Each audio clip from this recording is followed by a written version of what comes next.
All right. Okay, today is the 24th of May, 2018. And I'm grateful to God because up to this point, getting my mic together here. Up to this point, I have vocalized a lot of things, and I haven't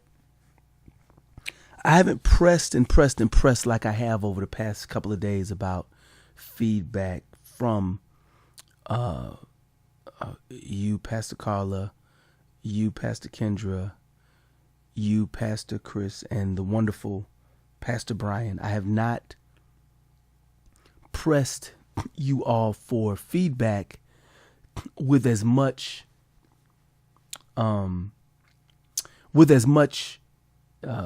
pressure as I have during this month of May. And it's partially because ma'ams and sirs,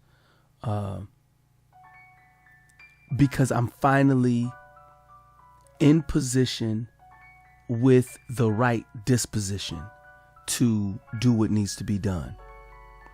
This right here is the greatest time of my personal life that has ever existed. And every season, God has been good to me. Even in them seasons when I was cheating on my wife, God was good to me because things could have sucked. Oh God, my life could have sucked way worse than it did. I truly know that the cliche favor ain't fair. I truly know that is that's true in my life. It's a cliche in other people's lives, but it's true in my life. It is not fair how good God has been to me. So when things happen that I would say are not fair to me, I count it all joy, right? I endure hardness as a good soldier. And I always come to the end of it recognizing the things that God has done. That Job story is one of the most powerful stories in the Bible. It's a long book and can be annoying to read, especially when you know the end of the book and you know that God has a conversation with Job. But during April, God gave me a way to view Job. And this view is something that I will be putting in a song. This is something that I will be putting in, in various contexts. CONTEXTS.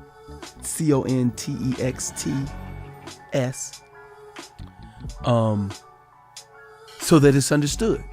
The same way that Pastor Brian would bring seeds to church, I'm going to bring this picture, this view to church or to churches or to my radio station and my TV station, stuff like that. And that's this view that God is the Don King of the Bible and of the universe. And when I told that to my wife, she laughed. She emitted a laugh that was uncontrolled. She was not expecting that statement. And it made me feel good in the moment that it got a laugh. Because I do mean it to be funny, but I do mean it to make a point. Because that statement, have you not considered my servant Job? And when I look at that statement, you got to remember, Satan was going to the throne of God and asking for permission to fight Job and fight against Job. He was asking for a bout. And what's funny about it is that when you look at the curses in the garden, there was a promise that God said. And God cursed man, woman, Adam, Eve, and the serpent. God cursed all three of them, which lets you know that God is not fighting against Satan in a way of like good versus evil. The person who has the fight is man versus Satan, or Satan versus man. And when it was in the garden, Satan versus man, it was, okay, Satan wins. But Satan didn't even have the name Satan on him, because man had already won by naming. Adam named Satan, he named him the serpent. It's like, whoa, the power of a name. And even that is another thing that I have to talk about. But I'm not going to go talk about that right now. But Job, I'm sorry. So that promise in the Bible, God said that the seed of a woman will crush, or it says bruise in one translation, but it says crush the head, which I don't know why they said crush, because whatever. But the seed of a woman will crush the head of the Satan, or bruise the head of the Satan, bruise the head of the serpent, and the serpent will nip at his heel. And Jesus on the cross was the nipping at the heel. And Jesus made himself the heel. He subjected himself.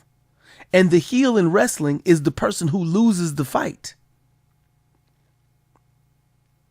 and looks bad in the situation. The heel always looks bad when it comes out to who wins the bout. So when you put a giant dude against a little guy, you expect for the giant to win. So the little guy who's going to lose is the heel. Jesus made himself the heel in order and made him and let himself get bruised and bloodied and beat down. Because Barabbas was the one that was convicted and sentenced to the crucifixion. And they freed him and put Jesus on the cross. Jesus was not convicted of anything wrong. They had to make a makeshift scenario to put him on the cross. And that was the substitution, the wisdom. If Satan even understood what God was doing at that moment and what Jesus was doing, he wouldn't have killed him. He would not have crucified him. So when you look at Job, you see the wonderfulness of the position that Satan has had throughout the Old Testament, and that is coming to God, asking for a fight, asking for which man he can beat down next. And I think there's a scripture. I shouldn't say that because I should pull it up. But Satan is not in control of his destiny. His destiny has been foretold. He may have knowledge of it, but he does not have control over his destiny. God does. Just like when a man's steps are ordered by the Lord, we trust the Lord. Satan has to trust in God. Not in the same way that we trust in God, but Satan is upset. Because Satan, when Jesus died on the cross on Saturday, because God asked me the question, what happened on Saturday? You got Good Friday and you got Easter Sunday, which one pastor in my life said Easter Sunday is the Super Bowl of the church. And I know why, because most people don't, people come to church and they're trying to keep those people so they can be members or whatever. So they got to put on the best good show on Sunday, to include having a bunny and children chasing it. So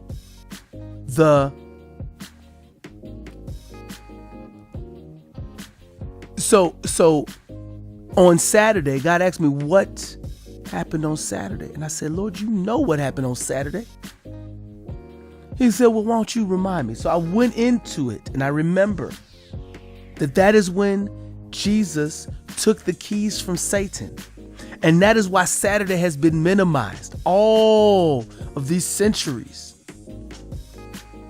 after what happened. AD. After the death. You know, because Jesus that's when the legal part happened. And I'm a paralegal, and I have been for over 20 years. So legal stuff excites me. I love watching court cases. I love watching lawyers argue. And when Jesus took the keys back, there was a legal argument happening in the spirit realm. And Satan had no leg to stand on. He had no legal argument but to give up the keys. And whether we look at it as Jesus snatched the keys, or whether Satan had to give up the keys, the same way that Adam had to give the keys to Satan, Satan had to give up the keys to Jesus.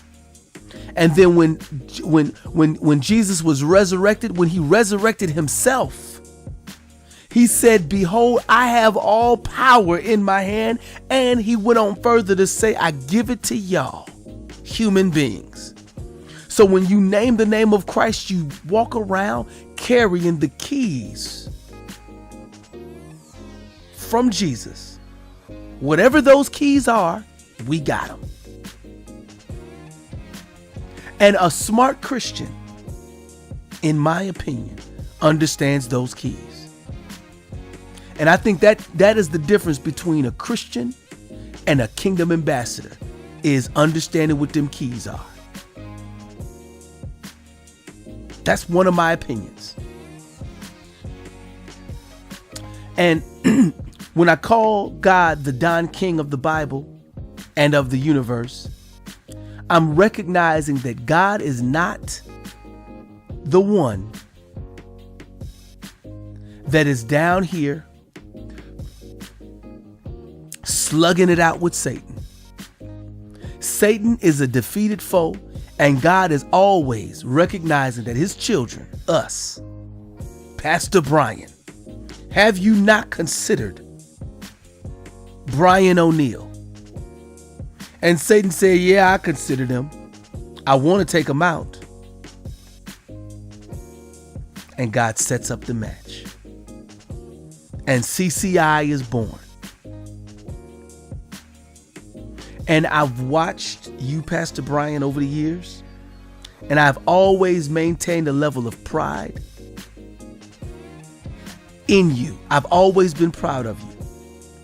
And that word pride is a toxic word when it comes to Christians, because we look at pride as, you got ego and pride, Leviathan. Blah. And I don't mean that type of pride. I mean that I'm proud of you, Pastor Brian. I didn't realize until this year that you and Pastor Carla are in your 50s. I am now 41. I'm going to be 42 this year. I did not realize, number one, how young you were, and how old you were. In other words, I never looked at you as an age. I just looked at you as people in my life that God has been using. And I thank God for both of you, Pastor Brian and Pastor Carla. Because I remember a story that you guys from your life, and that is the picture that I was given, picture in my mind that I was given of your children doing their homework in the back seat while y'all were driving up from Country Club Hills up to CCW so y'all could do youth ministry or Monday school or whatever. It's a powerful picture to me as a man who especially now has 2 children, Because when you put your children in the back seat and drive the speed limit or faster through traffic, mind you, through Chicago traffic, in order to come to a church to give service unto some people who may or may not get it. Thank God you got sermon tapes out of it. Because sometimes the people don't always make it. Sometimes they don't make it to the end of the sermon, or they don't make it to the end of their existence still serving the Lord.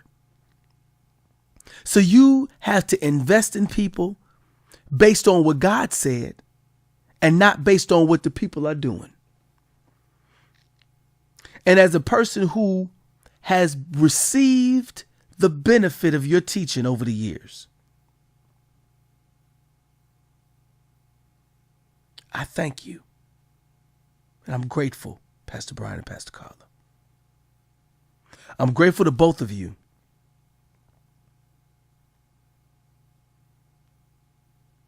Because I credit a lot of the good things that have happened in my life, I credit it to y'all. Because if you too had not continued to obey God in your life, whether you understood what you were doing or not, even during the tough seasons, if you had not continued, Pastor Carla being a good wife to Pastor Brian, and Pastor Brian, you being a great, wonderful husband to your wife, as well as being a mentor to people like me, the young people that were in your youth ministry, sir and ma'am.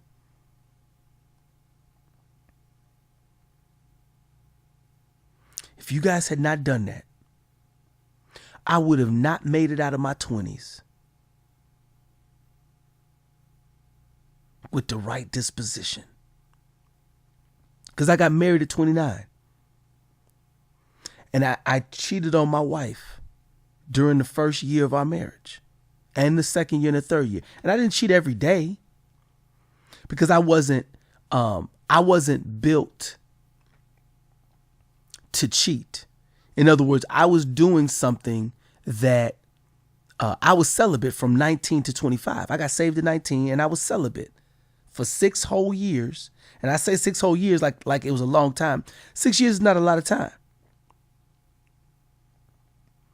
So I don't give too much power to that time period, but it's a real part of my life.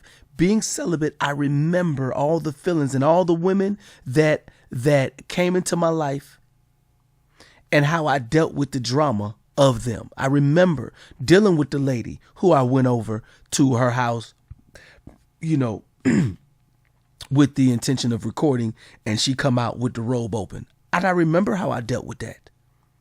I remember how I dealt with the lady that where the brother-in-law pulled me to the side and said, "Hey, Matt, what are your intentions with such and such a girl? She's singing on my and he's like, you need to let her know so that And I'm like, wait a minute, I don't understand.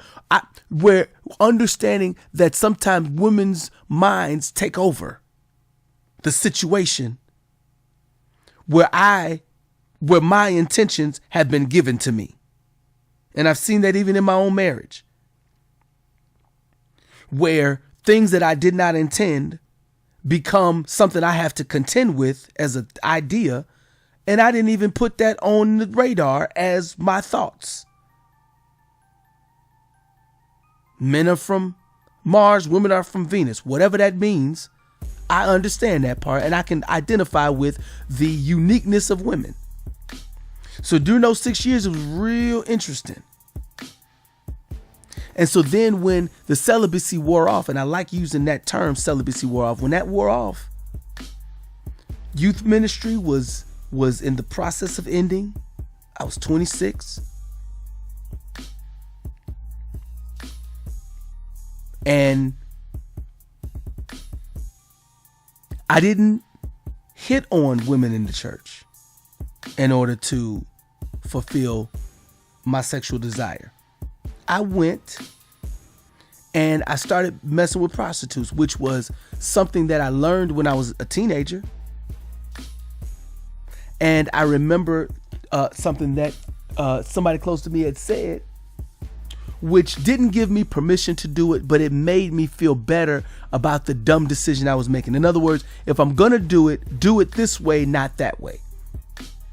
Same thing. If you're going to be out there, make sure you use a condom. It doesn't make the decision to go out and have a lot of sex. It doesn't make it right. But at least you protected yourself. My family growing up, my grandmother's words have always stayed in my mind in my 20s. Don't have no babies. So I made sure that in my 20s, no babies were developed. And a prostitute is not trying to have a baby with you. Okay? They're just not. Thank you, Lord. Pastor Brian and Pastor Carla, I had a situation where I had a lady of the evening. I had a prostitute in my quarters where I was living at. And we had just finished doing what a prostitute and a man who hires a prostitute just finished doing what they do. And she looks on my bookshelf and says, "What's that?" A specific book. And at this moment, this was one of the first moments where I realized that God is everywhere. You can't even hide from him. And not that I didn't understand it as a concept. I did understand it as a concept. I went through celibacy time period, and, I'm 26, 27, 28, whatever age this is. And I knew God is with you always. So when she points to this book on the shelf, I said, in my heart, I'm like, why would you ask me about this? And I had a choice to make. So I go into prayer. And it wasn't, oh Lord. It wasn't one of them prayers. Come on now. Go in my heart, Lord, what are you doing? Do you see that I'm having sex here? Why would you have her bring this up? And he said, son, what you gonna do? I said, Lord, you know what I'm gonna do. So I went over and I grabbed the book and I brought it back to the bed. And it was a Apostle John Eckhart written book about demons. So me and this prostitute that I just finished having sex with, we end up having about a 15-minute Bible study about demons. And we're thumbing through this book about demons. And she ended up, I ended up giving her the book because I could always buy another one because I know where the bookstore is. I know how to get another one. Easily acquired. And that does something to me. That did something to me, and it let me know, oh, snaps. I can't run away from this stuff. And other like things have happened. Like I said, my time being out there having sex with a bunch of prostitutes, that was a very interesting time of my life. So by the time it was at a close, it was when I was had some pressure from my wife to stop. And so my wife was not equipped to handle her husband where she was a virgin.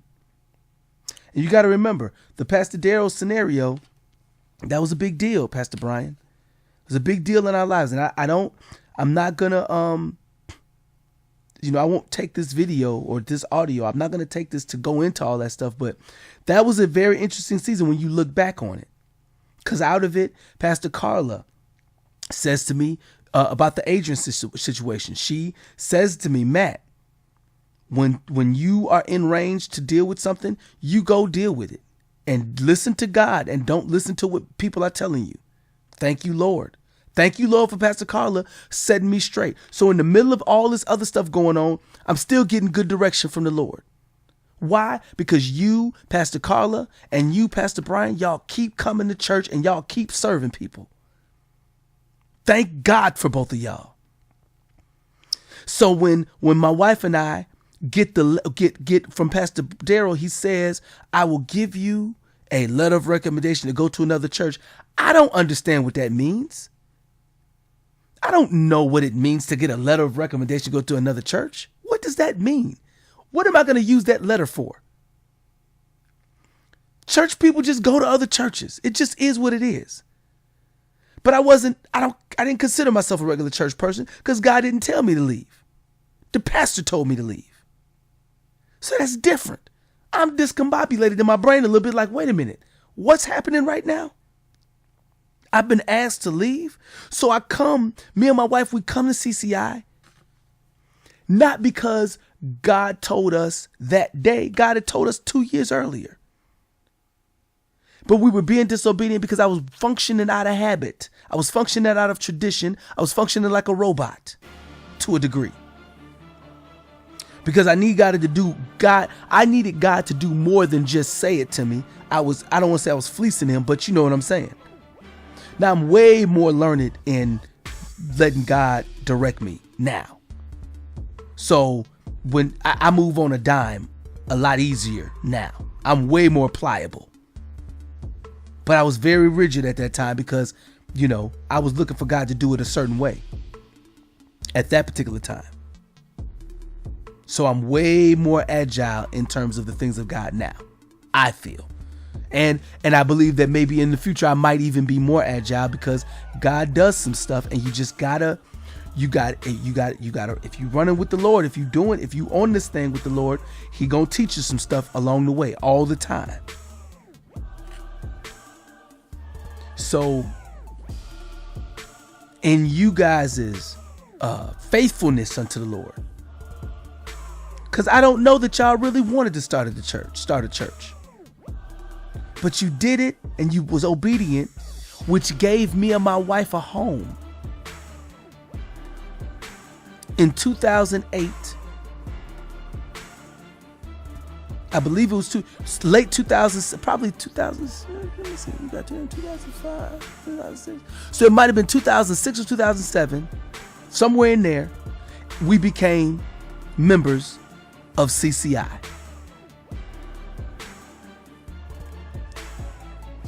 So I was looking so forward when I finally came off that mold in 2005. I was looking so forward to coming to church down the street. I was living on the west side, so all we had to do was just go up from Roosevelt. We was on Cermak. Go up from Cermak, straight up Kedzie, all the way up to where North Avenue is. However we navigate there, boom. I was looking so forward to having a close ride to church, because when I was stationed up at Fort McCoy for 2.5 years, my ride to church was 4.5 hours, if I could make it there. And I was still tithing real good during all of that time. And when Posse got in the mix, me and Posse finished the album, I faced the music, I was ready to move forward with the kingdom agenda for my life and for our life, for me and his life. And he fronted me off. And he sent an email to Pastor Darrell and me fronting me off saying, Matthew, you just want the money. You ain't trying to do ministry. I'm trying to do ministry. He would actually front me off like that. And that term, front you off, I don't know what era that term came from, but he was fronting on me, basically. And when he did that, I could not believe it. I said, wow, what amazing, I cannot believe that this happened. And that was the first time that I ever went to defend myself to somebody to make sure that their opinion of me that I thought would not change, to stop it from changing. And at the same time, my wife was dealing with some stuff. Because somebody told Pastor Darrell that my wife was pregnant by me during the time that she and I were courting. But my wife was not pregnant. And so my wife had to deal with that.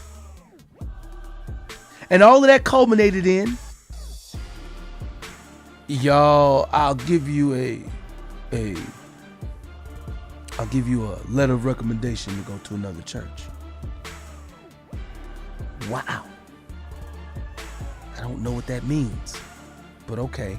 So we go to Pastor Brian and Pastor Carla. We come to you both.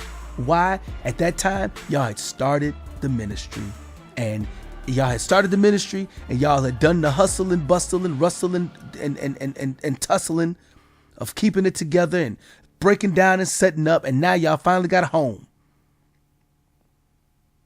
And there's so much more that happened during that season that I have not gotten into, that I'm not going to put on this recording. But I bless you, Pastor Brian, and I bless you, Pastor Carla. I thank you both for starting CCI. Because when we finally became members, now we're driving an hour to come to church if it was trafficy. 35, 45 minutes without traffic. And it was worth it. And me and my wife, we enjoyed coming to church, and we knew that God was doing stuff in our lives. And so when our marriage hit some of the rockiest points, we always knew that we could rely on both of you. And this season, one of the things that I never tried to wear out my welcome. In other words, there are things that I'm just going to have to deal with by myself. I cannot put every single problem I got going on. I can't put it on Pastor Brian and Pastor Carla. I can't put it on y'all. Over the years, I have not put all my problems on y'all's shoulders or on y'all radar. I just deal with it, which makes it so that I'm silent, because I don't like to writhe in pain in public. I writhe in pain in private. So when I'm in the basement here at my home in Toma, or when I was on Cermak in the basement and I'm working out songs and making stuff and working it on, and I'm in pain about some stuff that I'm dealing with, I'm not talking to everybody in public. I'm writhing in pain in private. Like Job. Job was scraping the boils off of his body. And I thank God that I've never had boils on my body.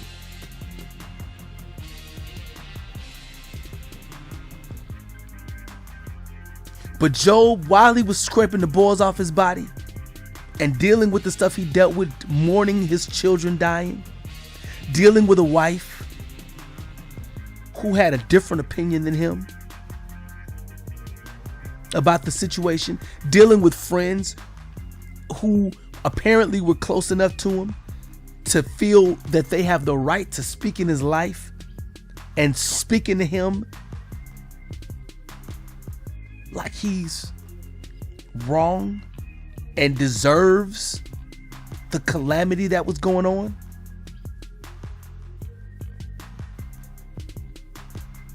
Powerful words were spoken by Job. Though he slay me, yet will I trust him. And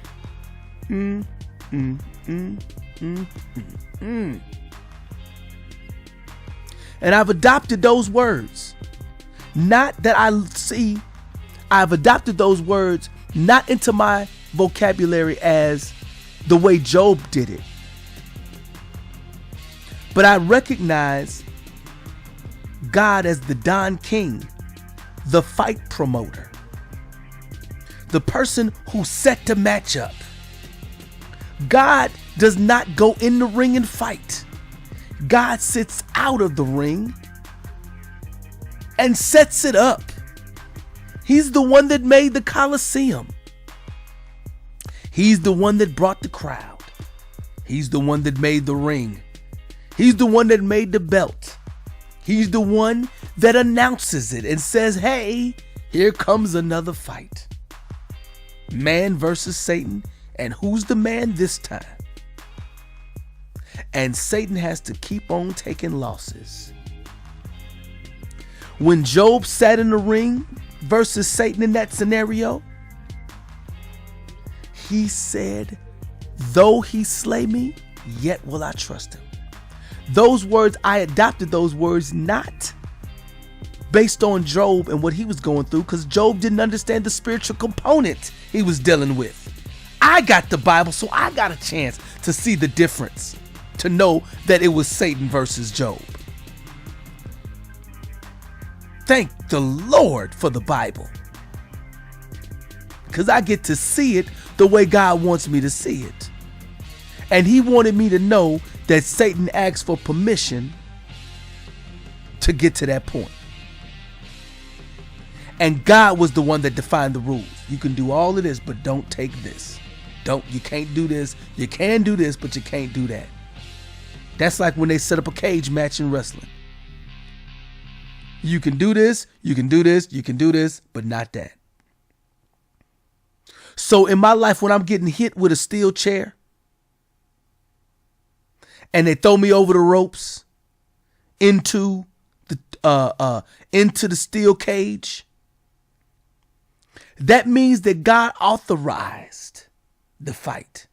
And he authorized the scenario. Why? Because he knew me.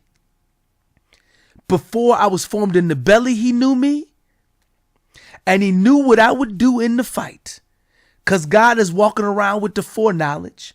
And he walks around with the eternal, or I don't know if I would say eternal, but he walks around with one of the curses over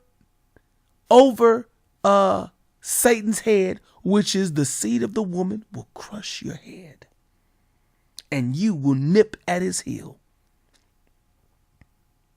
Which means Satan can only do so much. He can only harm the body. He can't harm the soul. He cannot overrule and overpower my spirit.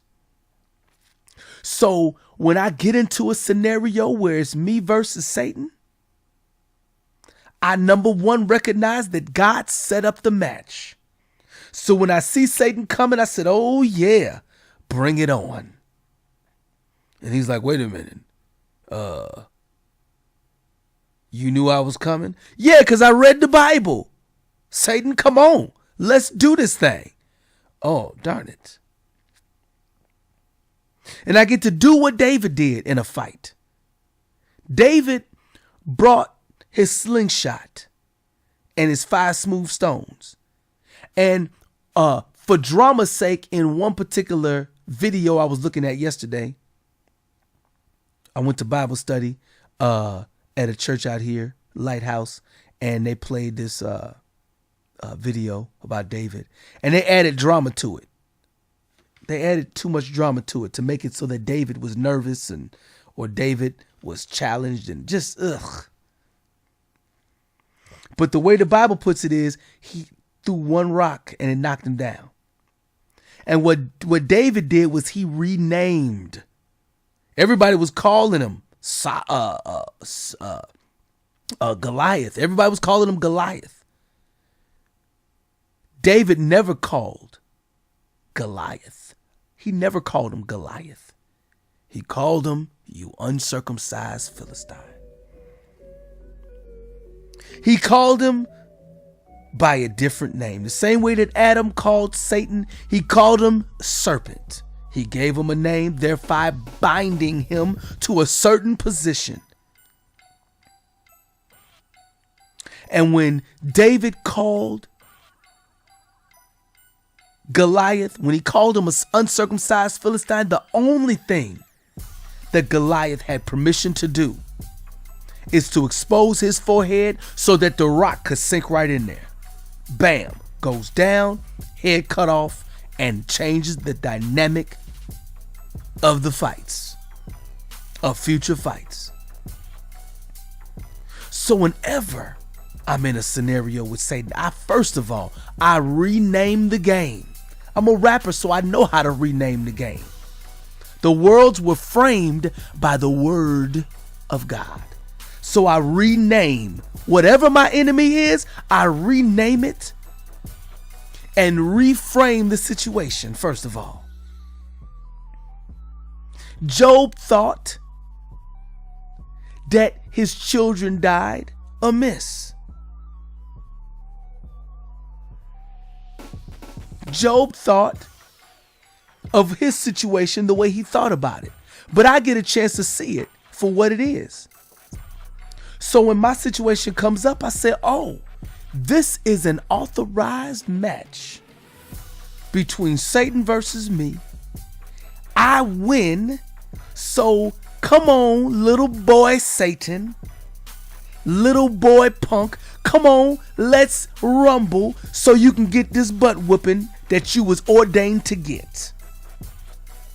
And Satan he does not like to lose. And I've made it in my life, Pastor Brian and Pastor Carla, where Satan loses all the time. I put on my website, Ma'am and Sir, a song called Pitiful. He's a pitiful little devil. Never had the power to stop us in any way.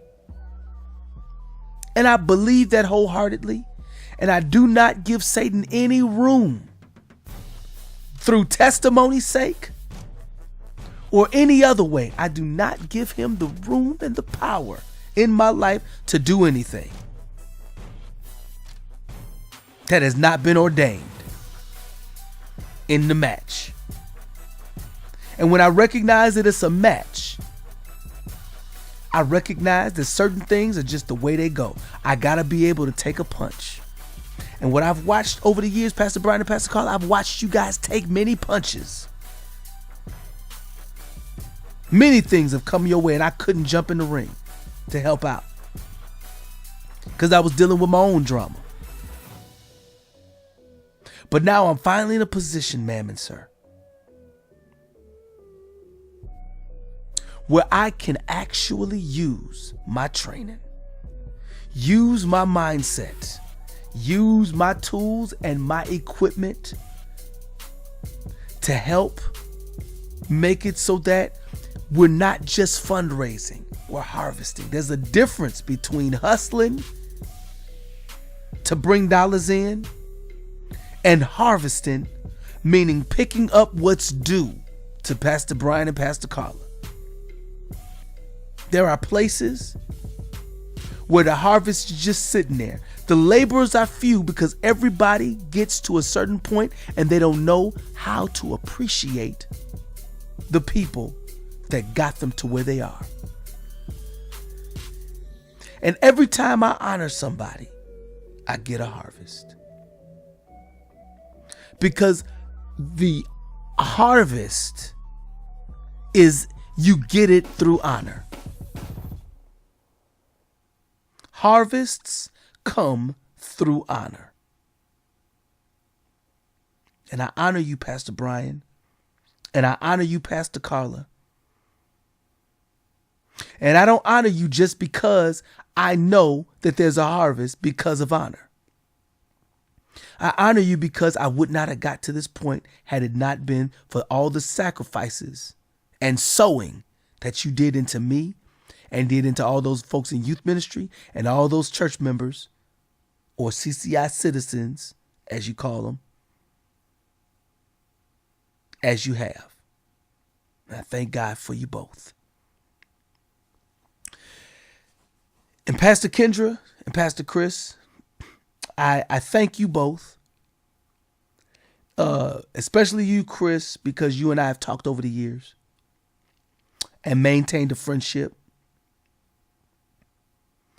And I don't see myself as a customer.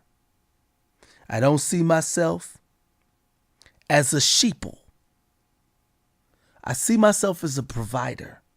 I have a broadcasting network that I take very seriously. I take my work and my music and I take my stuff very seriously.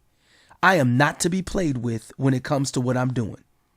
I will joke around and I will be long-winded, but I am not to be played with whatsoever. When I walk into a room on some stuff, I'm there for serious business. It's to the point now I don't have time to waste on frivolity.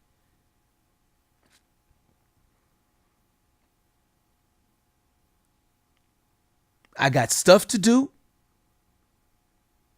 And when I wrote the song in 2002 or 2003,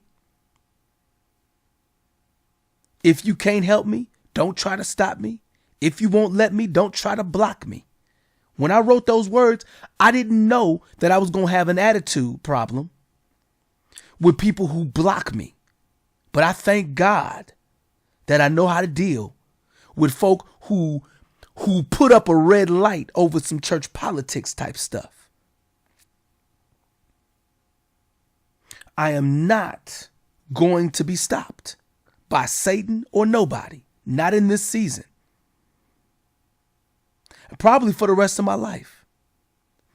I know exactly why I was born, and I learned it. I knew why I was born at 21. I didn't know how all this stuff was going to materialize, but I am I am not hustling. Pastor Brian and Pastor Carla, Pastor Kendra, Pastor Chris, I am not a hustler. I am not a con artist. I am not figuring it out. I am a harvester. There are things that throughout the years I've sown, and there are things that you both have sown, Pastor Brian and Pastor Carla. And through honor, through my platform, the money that needs to be made has already been made in the spirit. It's already there. We're seated in heavenly places in Christ.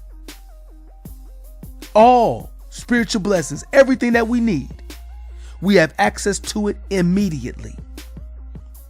And in the same way that Daniel had to wait 21 days for the answer to a certain prayer, I recognize that there is spiritual warfare to block certain things.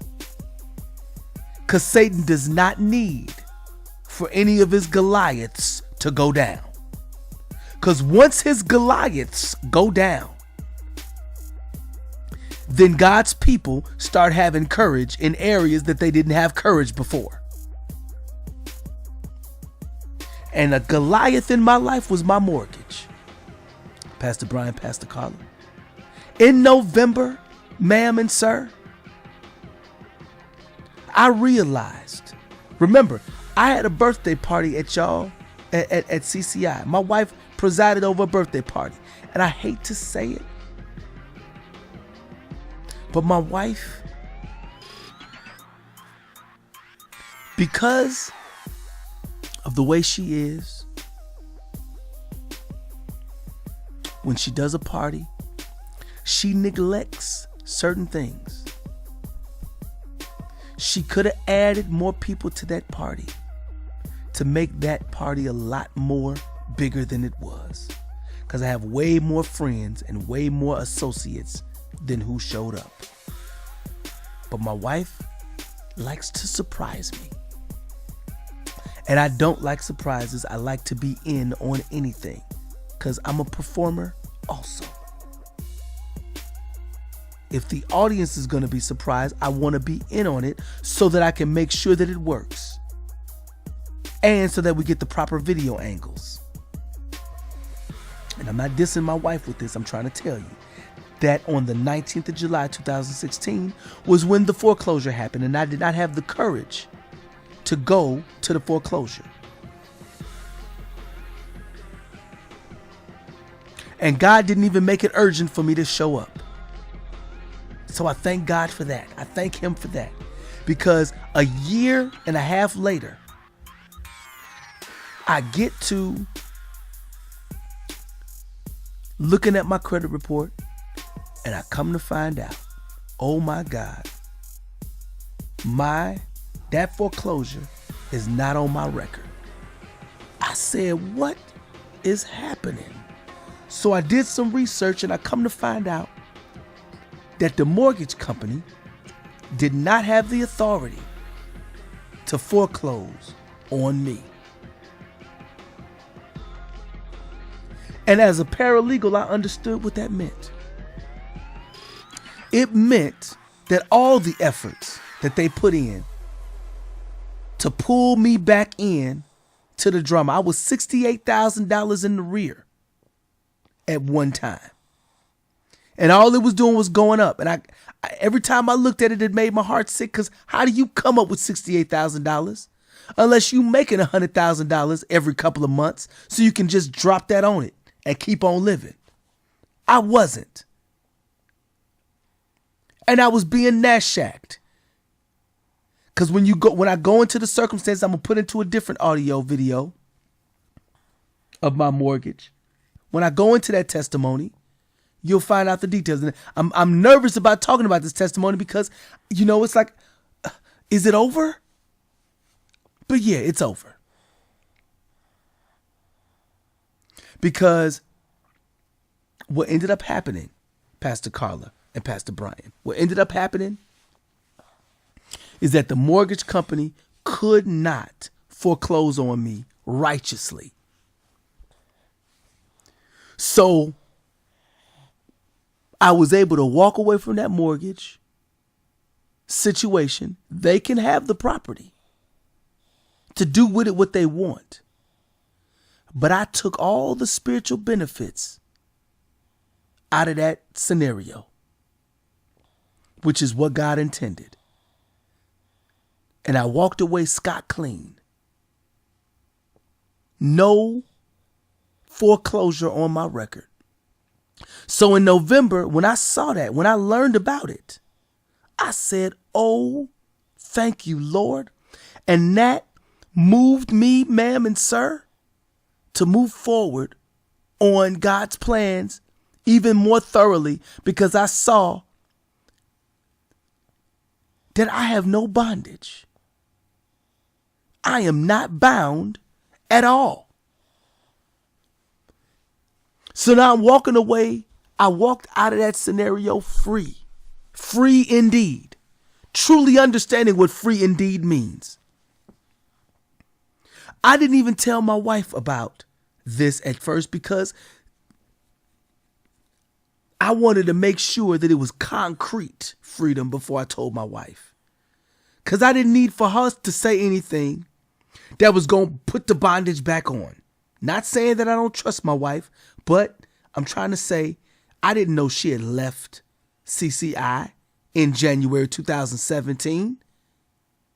She didn't tell me until August. I didn't learn about it until August. So I'm still trying to figure out what's happening with different things going on. And I'm amazed. So I come into 2018 knowing for sure that since I was able to put a rock into the Goliath called my mortgage, oh snaps, I'm ready for the next one. Because my mortgage was nothing more than in David's scenario, whatever he dealt with protecting his little sheep. And I was protecting my little sheep, so to speak.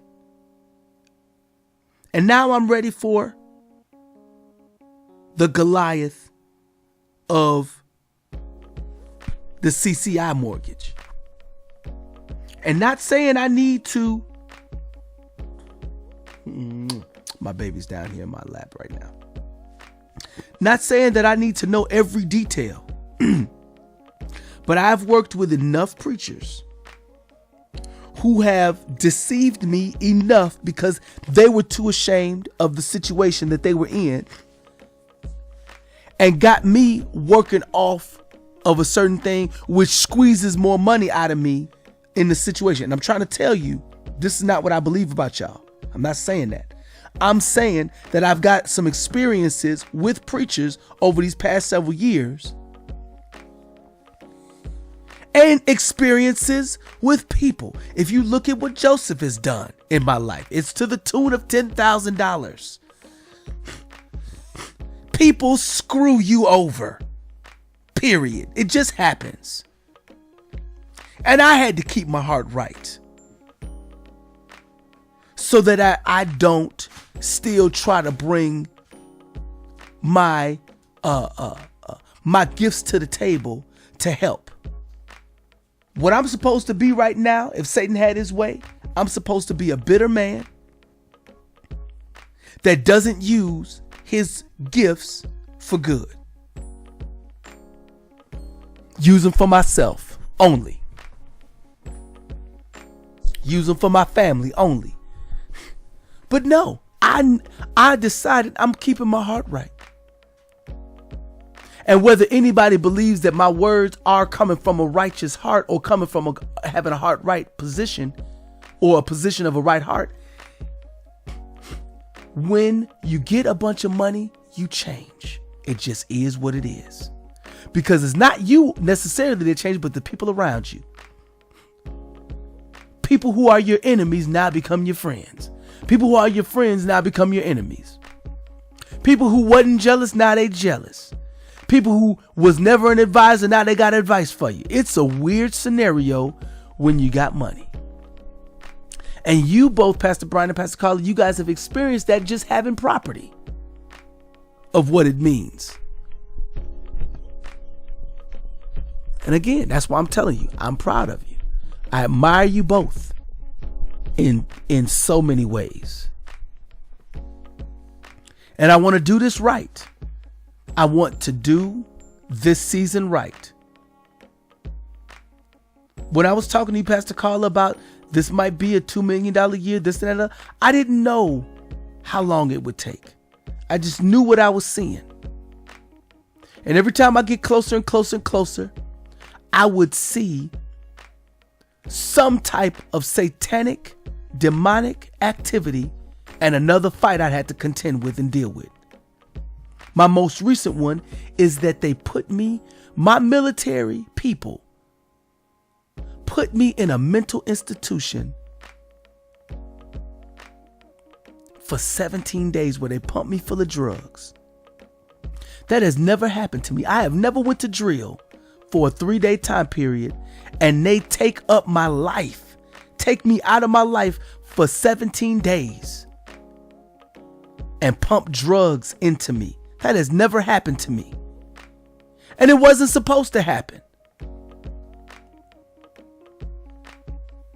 And I'm upset about it, Pastor Brian and Pastor Carla.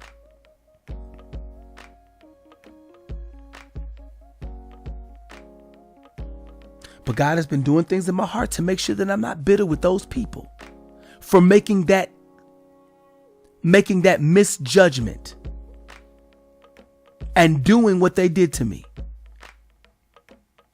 The same way that when that guy went into that church and shot up all them people after sitting with them and praying with them, they one by one forgave that guy and expressed their forgiveness to that guy.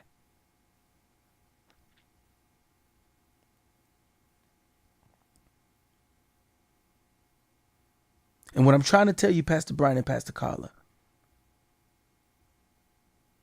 is that I love you both deeply. I have not left. I've not made a brand new income in over 7 months. And I'm still present for duty. I'm not walking around making money, holding money. Right now, I probably got $10 in my bank account right now. But I'm sitting here with a whole bunch of stuff that I know is going to work. I've got stuff on my itinerary that I know is positioning me, because I've been there before. Not only, I wish above all things that you will prosper and be in health, even as your soul prospers. You're there mentally before you're there physically. You're there in the spirit before you're there in the natural. And what I'm trying to tell you, Pastor Carla and Pastor Brian, it's time. Everything that I've been working towards, I'm finally in position to make it happen. And I don't want to mistake my position in your life and your position in my life. I don't want to make a mistake with it. I don't want to think that you're my covering when you're not my covering.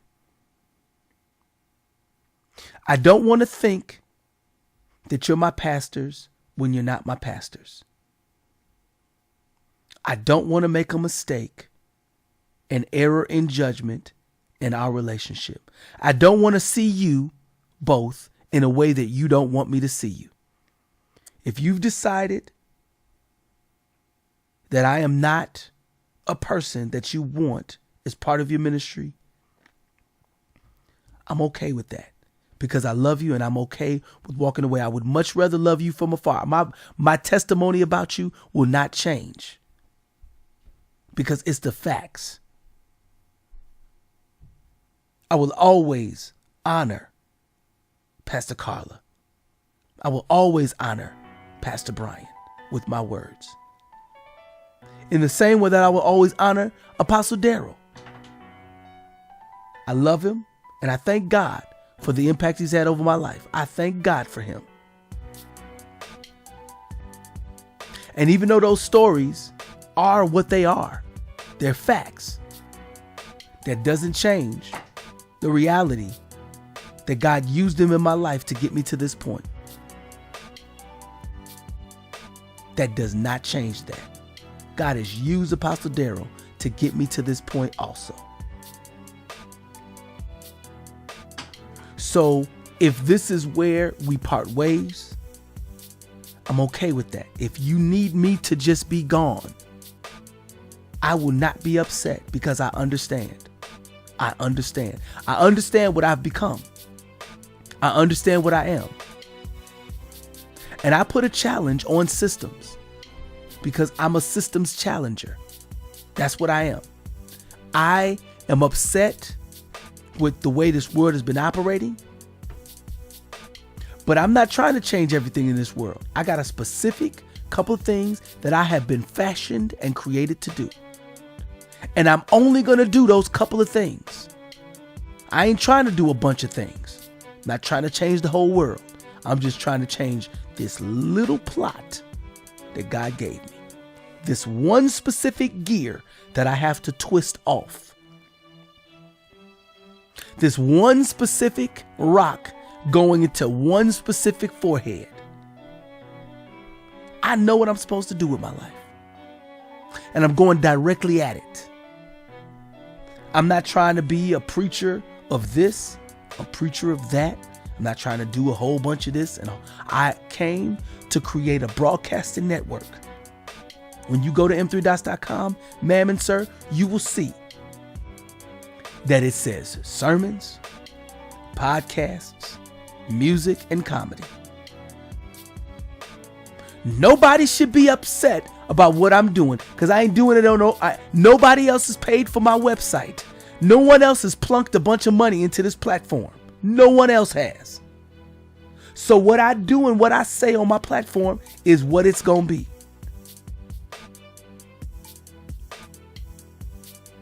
I don't plan to be censored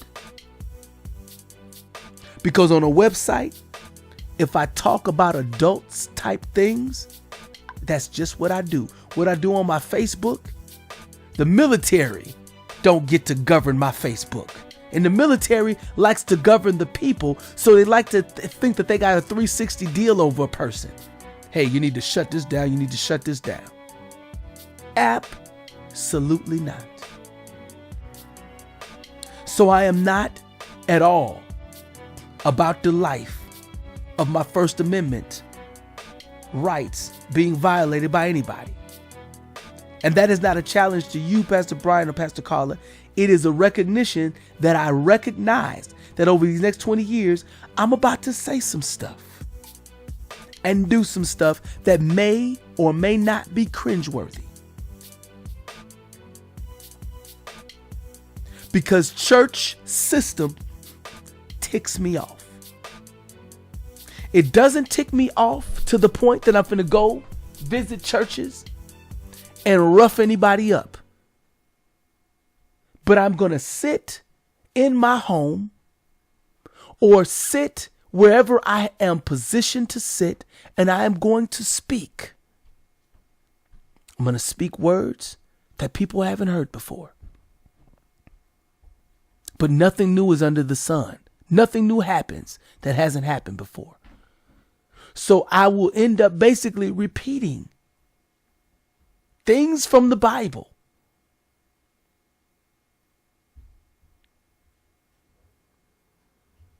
So that it has a present day significance. And I know what I'm supposed to do, and I'm never confused.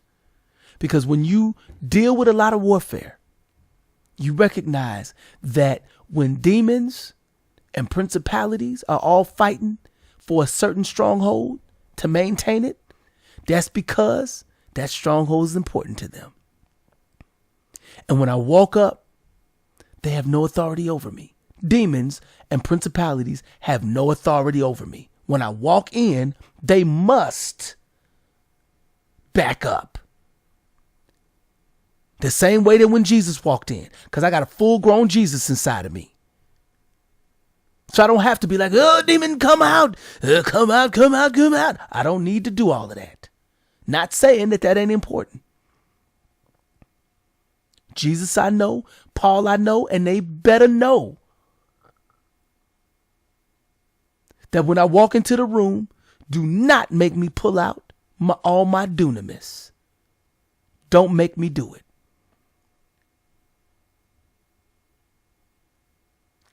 And I'm not speaking from a high-minded position, Pastor Brian and Pastor Carla. I'm speaking from the authority that has been given to all of us as kingdom ambassadors. Kingdom of God ambassadors. In CCW, I was taught that apostles raise you up and send you out. I have never been officially sent out by church system stuff.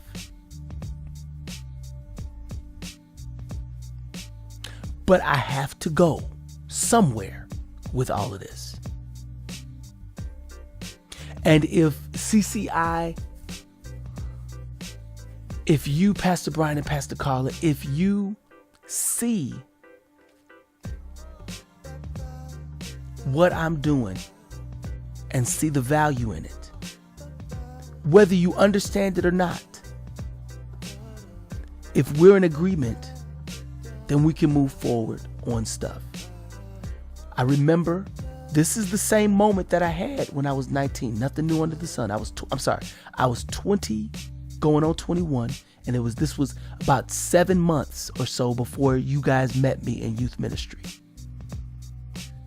This happened 7 or 8 months before you met me in youth ministry.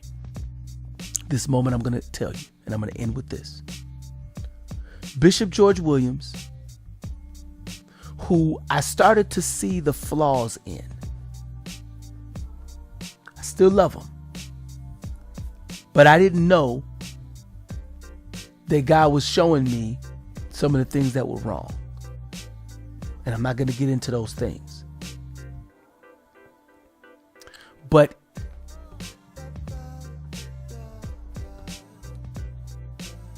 I was tithing and I was giving a lot of money to the church. And I was only making at the time, roughly $1,900 a month, maybe $2,100 a month. I was living in the barracks. So when money came in, not only did that church teach me how to tithe, give you 10%, but also we had other funds. We had building fund, we had this fund and that fund, and we had special offerings. I always came to church with money to put into the plate. Because every tricking tool was brought out there to condition me to give. Jesus is looking at the offerings, the 2 mites, and giving and giving and giving. God likes a cheerful giver. You need to tithe. And every offering they pulled out, every trick in the book that I've seen over the years was pulled on me during that time. And I'm not saying that those are bad tricks. I'm not saying I don't believe in tithing and I don't believe in giving. I do.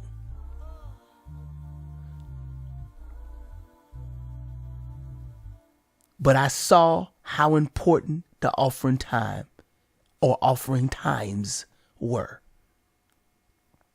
And that's not the flaw. That's just the reality. There are other flaws that I got that, different. I'll go in differently. Different scenario to get into. Different take, rather. So,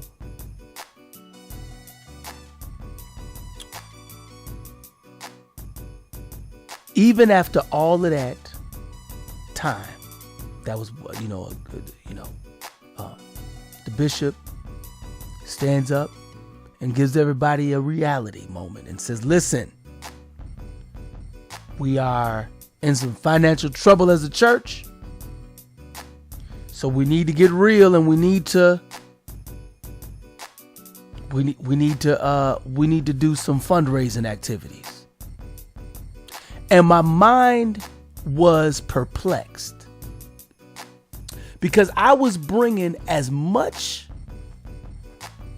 of my $1,900 as I could bring to the table.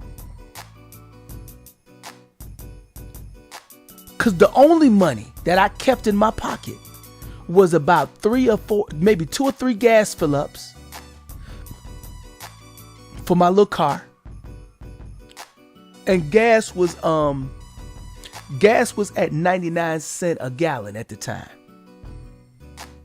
So I had enough money to fill up my tank about 2-3 times between the 15th and the 30th. So out of a month, I could fill up about 5 or 6 times. And I didn't go a bunch of places. I only went to church and back, and the working back. And work didn't use up a lot of gas because I was down the street. I could walk to work if I needed to. But church, I needed to drive because it was about roughly 10 miles away from my barracks. So I kept enough money for gas and for me to once or twice or 3 times a week go get some fast food.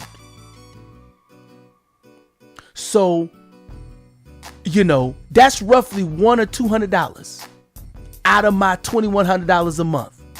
The rest of it, I wasn't sending it home to my family. I was bringing it and making sure that I had good offerings at church. So we had church on Sundays. We had church on Wednesday. And sometimes we had church on other midweek stuff. And every time I would go to the church, I would make sure that I filled out an envelope. Because there was such a... And then also, here's the other part I forgot. There was another church that I liked that was in Copper's Cove, and I would once a week or once every couple of weeks go over there to get a bunch of sermon tapes and a bunch of learning materials. And I was doing that by the Spirit because God was having me go over there sometimes. And I remember my pastor not liking that. My bishop, George, I remember him not liking that when he found out I was doing that. But I kept doing it because God was put on my heart doing it. He wanted me to learn some lessons from them. I still got all my notes because he would type out the notes for his sermons. So, and I was buying sermon tapes. Every time that they would make a sermon and had it, I would buy those. So I was giving. I was giving a lot. And not saying that I'm more important than anybody else. This is my life. $2,100 a month. You look at what an E4 makes, and I was given as much of that as I could, keeping only about $200 for myself. Nobody was teaching me how to save. Nobody was teaching me how to be a 20-year-old person and save for your future and buy you your first home. Nobody was giving me that. It was all about giving money to the church. Every service. And I did it. And I loved it. And I thank God for that season of my life also. So I'm not saying this out of bitterness. So when they said over the pulpit, when the pastor said we're in trouble, we need to go to some emergency fundraising activities, I was perplexed. And I had to go pray. I said, Lord, what's happening right now? Fundraising activities? What? I don't understand. What else can I do?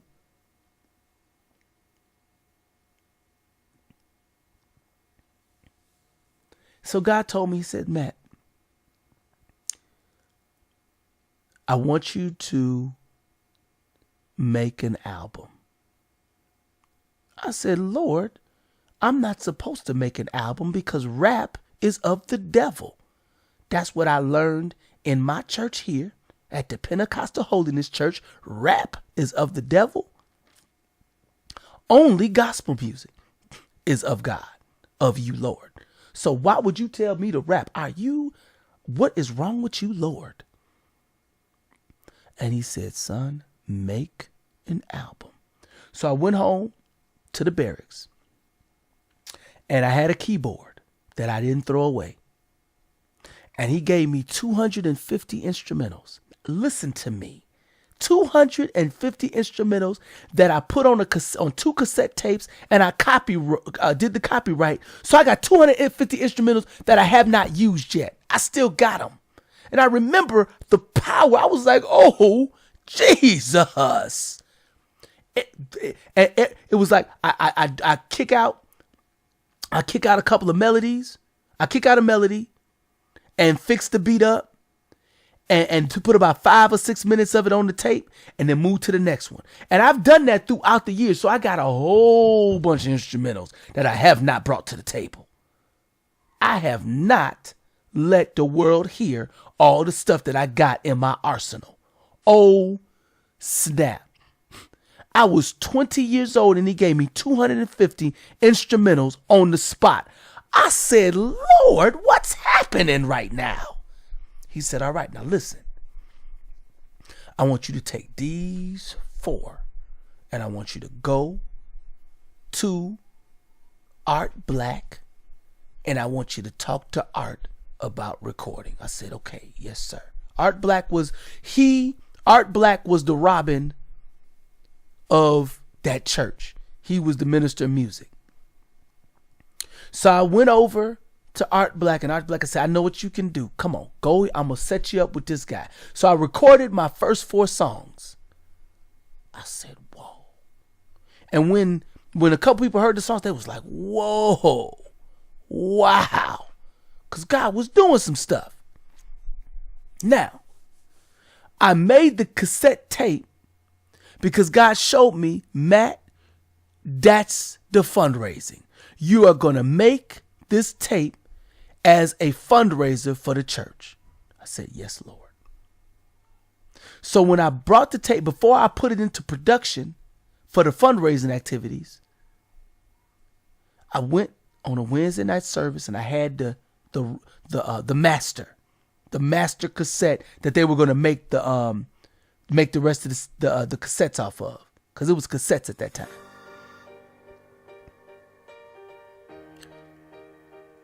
And here is a paraphrased, almost exact quote of what the bishop said.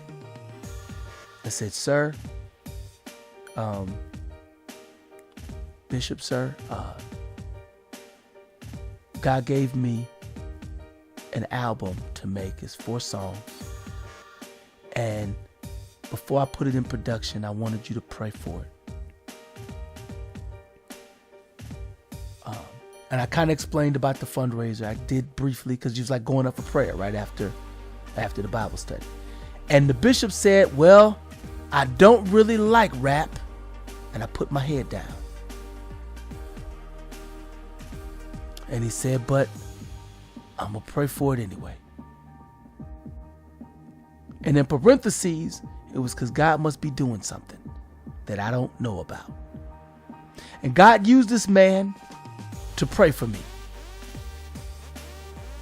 And this was the first time that somebody prayed outside of their agreement with what the situation was. He prayed for my success. He prayed for the success of the music. He prayed for some stuff that I was like, whoa, wow. And I said, thank you, sir. And I gave him a big hug. And he was a big guy. And I squeezed him and thanked God for him.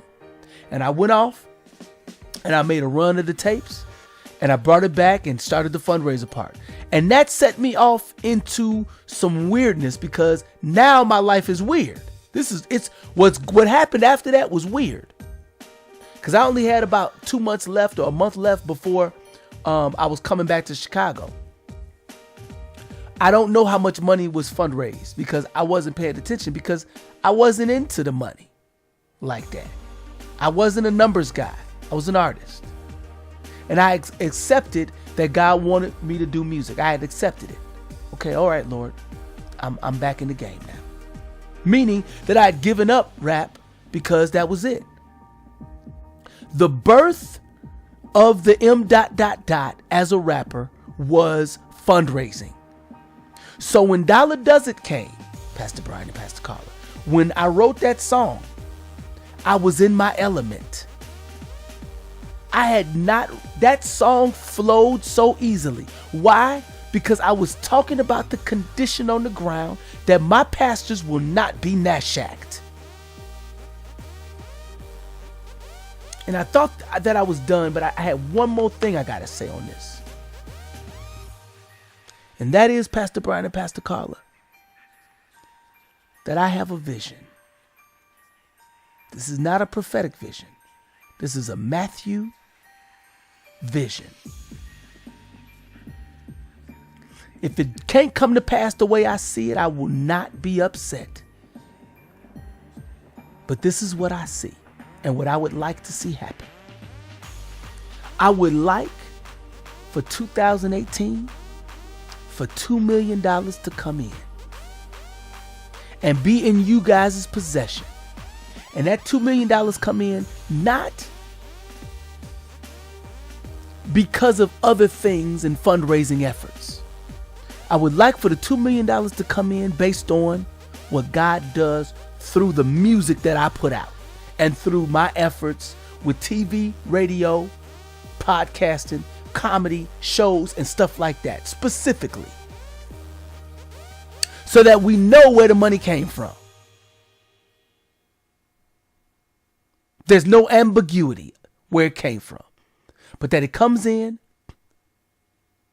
and you guys got possession of that large sum of money.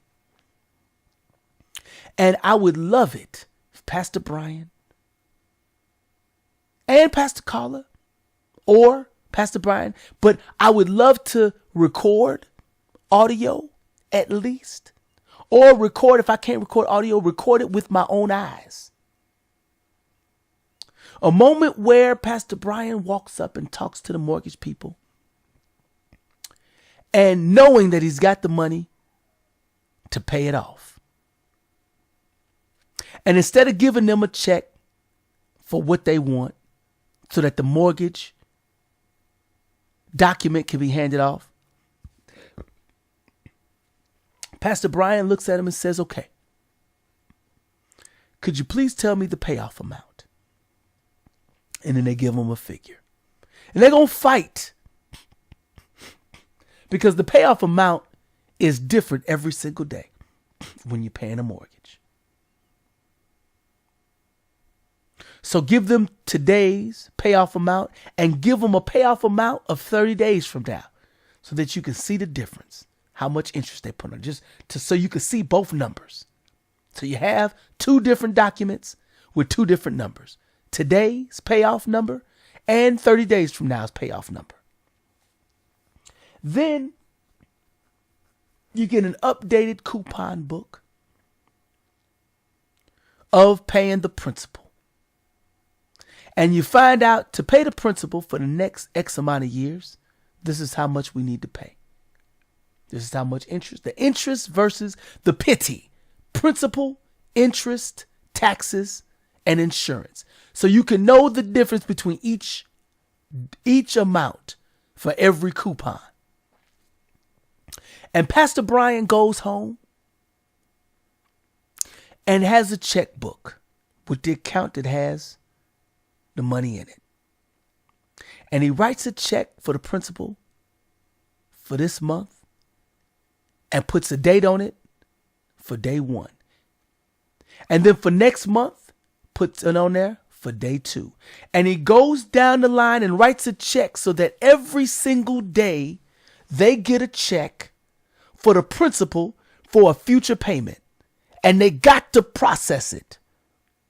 And the thing about it is they don't want to process it because they want the fullness of the interest, which is the NASDAQ. They want for Pastor Brian and Pastor Carla to be NASDAQ'd.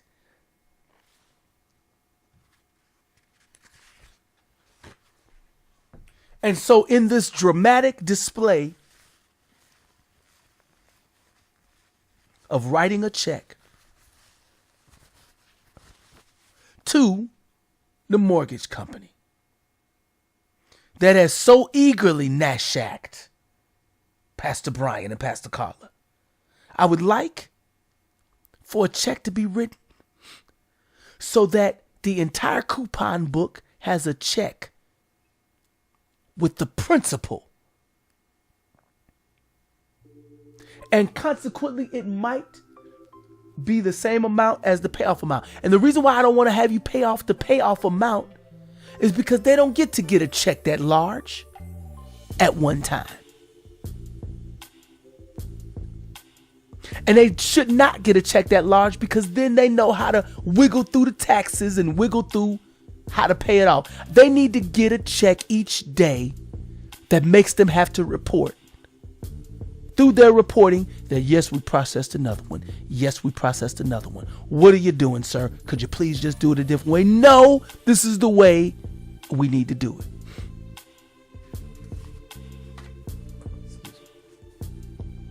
The mortgage is paid off. You get the document. And I would love to have some level of a copy. Doesn't have to be the copy. But a mortgage burning, I'd like to have a copy that I could burn so that I could do my own symbolic picture. Because I want to do my part. And I told you I want to do my part. And I intend to do my part. But it does require agreement. But that vision is what I've been planning. And the reason why that vision is so tasty in my mind, or so tasty to my taste buds, in my thoughts, is because I'm tired of the pressure that has been put on you, Pastor Brian and Pastor Carla. I'm tired of the pressure that this situation has put on you. All of the things that you have done for people, I do, whether you made mistakes or not, it doesn't matter to me. I would like for this vision to come to pass. And it's a personal desire. If what I'd like, if it can't come to pass because of whatever, I won't be upset. Because I still intend to do my part. And that's the last thing I'm going to say right now. There's more that I could say. And I'm sorry for taking as much time as I did to say all this stuff. But I'm at a point in my life where I'm a broadcaster. That's just what happens. And if you guys couldn't hear me out the entire amount, I'll just deal with whatever you did hear, whatever God ordained for you to hear. But I want you to know that I love you both, Pastor Brian and Pastor Carla, I love you both deeply. And I have no intention on leaving my wife because I love her also. Pastors Kendra, Pastor Chris, I love you both too. And I'm sorry for being maybe a thorn in you guys' side for this moment. I don't intend to take over fundraising because in my opinion, the term fundraising is a hustling thing. But as I told Pastor Chris, over the past 2 weeks, executive fundraisers have walked up to me and handed me their business card and said, please call me Matthew. I said, whoa, what is happening here? Well, I know what's happening. So me saying what is happening here is really a figure of speech. Anyway, bless you for. Thank you so very much for your time. And if you did listen to this whole thing, thank you for your patience with me while I made these points. Anyway, talk to you later.